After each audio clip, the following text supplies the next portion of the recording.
আজকে থেকে প্রায় 4014 বছর আগের কথা। একটা চমৎকার সভ্যতা ছিল, তার নাম ছিল ব্যাবিলন। এটা ইরাকে ছিল। সেখানে বাবেল নামে একটা শহর ছিল। আমরা অনেকেই জানি না যে বর্তমান বাগদাদ হচ্ছে সেই বাবেল নগরী। বর্তমান বাগদাদ হচ্ছে সেই বাবেল নগরী। আর বাবেল সম্পর্কে আল কোরআনে কিন্তু আয়াত আছে। আল কোরআন এমন একটা কিতাব, বিস্ময়কর কিতাব, যেখানে সবকিছুই নাজিল করা হয়েছে।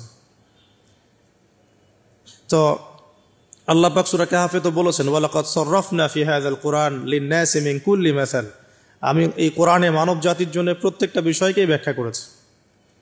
ওয়া নাযালনা আলাইকাল কিতাবা তিবয়ানান লিকুল্লি শাই। হে নবী, আমি আপনার প্রতি এমন একটা কিতাব নাজিল করেছি যেটা তিবয়ানান লিকুল্লি শাই, প্রত্যেকটা বিষয়কে ব্যাখ্যা করে।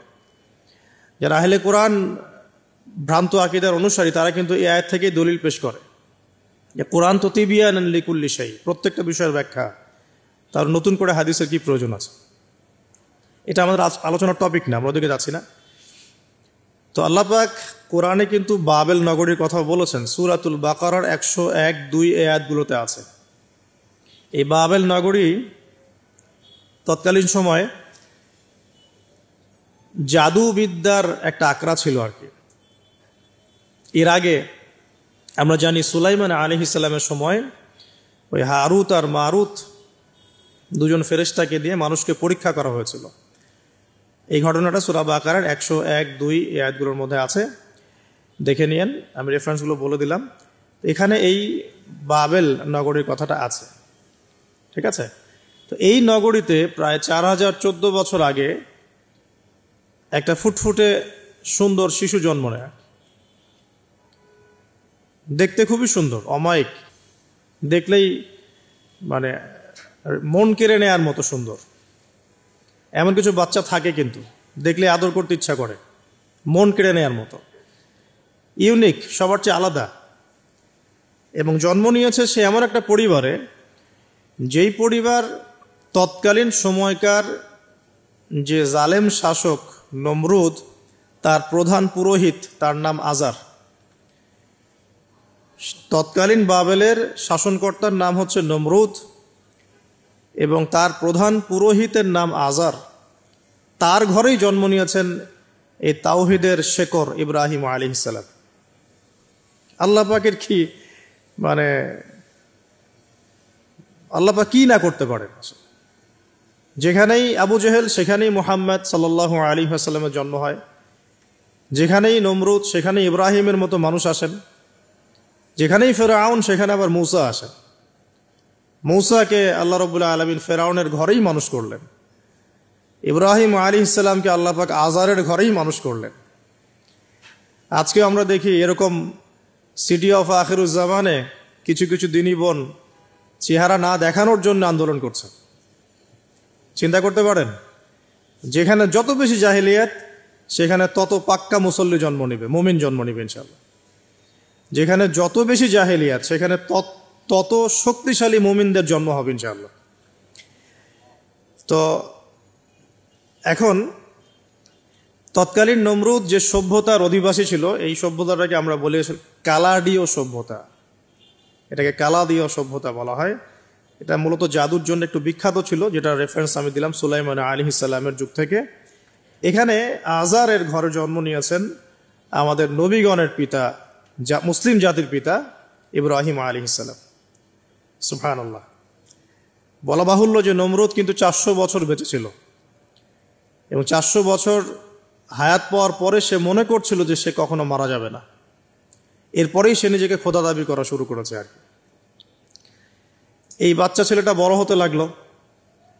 যারা সমাজকে পরিবর্তন করে তারা কিন্তু সমাজের স্রোতে গা ভাসায় না। নবী সাল্লাল্লাহু আলাইহি ওয়াসাল্লামের জন্মটা একটু মিলাই এটার সাথে। আমাদের নবীও ঠিক এরকমই একটা সমাজে জন্ম নিয়েছেন। ইব্রাহিম আলাইহিস সালাম যেমন জন্ম নিয়েছেন শিরকে ভরা সমাজে, চতুর্দিকে মূর্তি পূজা হচ্ছে, ইভেন তার বাসায় তার বাবা হচ্ছে মূর্তি পূজারীদের সর্দার, তার ঘরে তিনি জন্ম নিয়েছেন। ঠিক তেমনি রাসূল সাল্লাল্লাহু আলাইহি ওয়াসাল্লাম যে মক্কায় জন্ম নিয়েছেন, সেই মক্কা ছিল শিরকের আকড়া। সেখানে লাত, উজ্জা, হুবল, মানাতের পূজা হতো। সুদ ছিল, জিনা ছিল, ব্যভিচার ছিল, মাদক ছিল, গোত্রীয় হানাহানি ছিল, নারীর অবমাননা ছিল। এরকম আইয়ামে জাহিলিয়াতেও নবী সাল্লাল্লাহু আলাইহি ওয়াসাল্লাম জন্ম নিয়েছেন। নবী সাল্লাল্লাহু আলাইহি ওয়াসাল্লাম, ইব্রাহিম আলাইহিস সালাম, দুজনের চেহারাও একরকম ছিল, দুজনের চেহারার গঠনটাও একরকম ছিল, দেহের গঠনও একরকম ছিল। মেরাজের রাতে নবী সাল্লাল্লাহু আলাইহি ওয়াসাল্লাম দেখে এসেছিলেন যে ইনি কে, যাকে দেখতে হুবহু আমার মতো লাগছে। জিবরাইল আলাইহিস সালাম বলেছেন, ইনি আপনার পিতা ইব্রাহিম আলাইহিস সালাম। সুবহানাল্লাহ। ঠিক তেমনি আমরা খেয়াল করে দেখি যে জীবনের যে চড়াই উতরাই, পারিবারিক জীবন, সামাজিক জীবন, হিজরতের জীবন, দিন প্রতিষ্ঠা ইত্যাদি, প্রত্যেকটা ডিপার্টমেন্টেও ইব্রাহিম আলাইহিস সালাম আর মুহাম্মদ সাল্লাল্লাহু আলাইহি ওয়াসাল্লামের মধ্যে একটা চরম মিল আছে। এটা আমরা আস্তে আস্তে এই গল্পের ভিতরে গেলে বুঝতে পারবো। আর এই কারণেই হয়তোবা আল্লাহ ভালো জানেন, এই কারণেই হয়তোবা আমরা যখন তাশাহুদের পর দরুদ পড়ি, আমরা দরুদের মধ্যে অন্য নবীর নাম নিচ্ছি না, আমরা মুহাম্মদ সাল্লাল্লাহু আলাইহি ওয়াসাল্লামের সাথে ইব্রাহিম আলাইহিস সালামের নাম নিচ্ছি। হতে পারে এটা একটা কারণ, আল্লাহ ভালো জানেন। এখন এরকম পরিবেশে বড় হতে লাগলেন ইব্রাহিম আলাইহিস সালাম। আমি একটু আগে বলেছি, যারা সমাজকে পরিবর্তন করে তারা কখনো সমাজের জাহিলিয়াতের স্রোতে গা ভাসায় না। মুহাম্মদ সাল্লাল্লাহু আলাইহি ওয়াসাল্লাম সমাজ পরিবর্তন করেছেন আইয়ামে জাহিলিয়াতকে মাত্র 23 বছরের ব্যবধানে, কিন্তু তিনি জাহিলিয়াতের সাথে গা ভাসান নাই। তিনি কখনো সুদ খাননি, তিনি কখনো মূর্তি পূজা করেন নাই, তিনি কখনো কোনো অন্যায় গুনাহ করেন নাই, তিনি কখনো মাদকদ্রব্যের কাছেও যান নাই, কিন্তু সমাজটা ছিল এগুলোতে নিমজ্জিত। ঠিক ইব্রাহিম আলাইহিস সালামের ক্ষেত্রেও সেম, তিনি একজন প্রধান পুরোহিতের ঘরে জন্ম নিয়েও কখনো মূর্তির ধার কাছে যান নাই। বরং একটু যখন বড় হচ্ছেন, একটু বড় বলতে ম্যাচিউরড, আমাদের টিকটক প্রজন্মের মতো না, এরা 20-30 বছর হয়ে গেল ম্যাচিউরড হয় না, বুদ্ধি প্রতিবন্ধী, বিকলাঙ্গ। ইভেন ইদানিং আমাদের মেয়েরা ছেলে হচ্ছে আর কি, আমাদের নারীরা এখন পুরুষত্ব দেখাচ্ছে, আর আমরা পুরুষেরা ফেসবুকে একটা স্ট্যাটাস দিয়ে ক্ষান্ত হয়ে থাকি। এইটুকু আমাদের দায়িত্ব উম্মার প্রতি। আর এখানে আমরা দক্ষতা অর্জন করেছি অনেক। আমরা মনে করি আমরা সবাই কিবোর্ড মুজাহিদ, আমরা এটা মনে করি, এটাই যুদ্ধ, এটাই জিহাদ। আর নারীরা মাঠে যুদ্ধ করছে এখন সম্ভ্রমের জন্য, অধিকারের জন্য ইত্যাদি।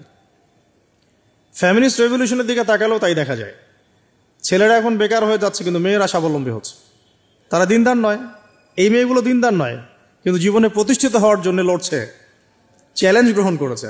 এটা ছেলেদের উচিত ছিল। তা আজারের ঘরে জন্ম নেওয়া সেই ইব্রাহিম কিন্তু চ্যালেঞ্জ গ্রহণকারী একটা ছেলে। সে এখন তার পিতাকে বলছে, কি বলছেন আমরা একটু কোরআনের ভাষা শুনি। আল্লাহ রাব্বুল আলামিন বলেছেন, সূরা মারিয়ামের মধ্যে এসেছে ঘটনাটা 41 থেকে 45 নম্বর আয়াতের মধ্যে। আল্লাহ পাক বলছেন, ওয়াজকুর ফিল কিতাবি ইব্রাহিম বা'দা আউযু বিল্লাহি মিনাশ শাইতানির রাজীম। হে নবী মুহাম্মদ সাল্লাল্লাহু আলাইহি ওয়াসাল্লাম, আপনি এই কিতাবে ইব্রাহিমের ঘটনা বর্ণনা করুন।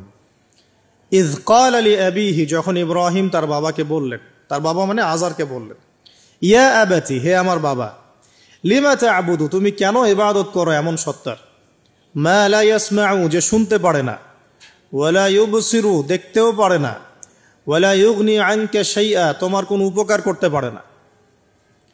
একটা ছেলে যার বয়স হবে 15 থেকে 20, হয়তো বা হাইয়েস্ট, তার কাছে কি এমন জ্ঞান আসলো যে সে তার বাবাকে এখন চ্যালেঞ্জ করছে। তার জ্ঞানতাত্ত্বিক যুদ্ধ শুরু হলো, আদর্শিক যুদ্ধ শুরু হলো বাবার সাথে। হে আমার বাবা, আপনি কেন এমন সত্তার ইবাদত করছেন যে শুনতেও পারে না, অসারতা দেখিয়ে দেওয়া হচ্ছে চোখে আঙ্গুল দিয়ে, দেখতেও পারে না, আপনার তো কোনো উপকারও করতে পারে না, কোনো ক্ষতিও করতে পারে না। ওয়ালাম ইউগনি আনকা শাইআ, ইয়া আবাতি, হে আমার বাবা, ইয়া আবাতি ইন্নী আখাফু আন ইয়ামাসসাকা আযাবুম মিনার রাহমানি ফাতাকুনা লিশ-শাইতানি ওয়ালিয়্যা, হে আমার বাবা, আমি ভয় পাচ্ছি যে আপনার উপরে না আবার আল্লাহ পাকের গজব নেমে আসে এবং আপনি শয়তানের ওলি না হয়ে যান। ওলি মানে কি? বন্ধু, বন্ধু, শয়তানের বন্ধু না হয়ে যান। ইয়া আবাতি ইন্নী ক্বাদ জাআনি মিনাল ইলম মা লাম ইয়াতিকা ফাত্তাবি'নি আহদিকা সিরাতান সাওয়্যা। কি চমৎকার কথা! ছোট্ট ছেলেটা বলছে, হে আমার বাবা, আমার কাছে একটা জ্ঞান আসছে, জ্ঞান, আমার কাছে একটা জ্ঞান এসেছে যেটা তোমার কাছে আসে নাই।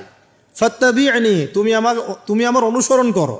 আহদিকা, আমি তোমাকে পথ দেখাবো। সিরাতান সাওয়্যা, সহজ সরল পথ দেখাবো তোমাকে।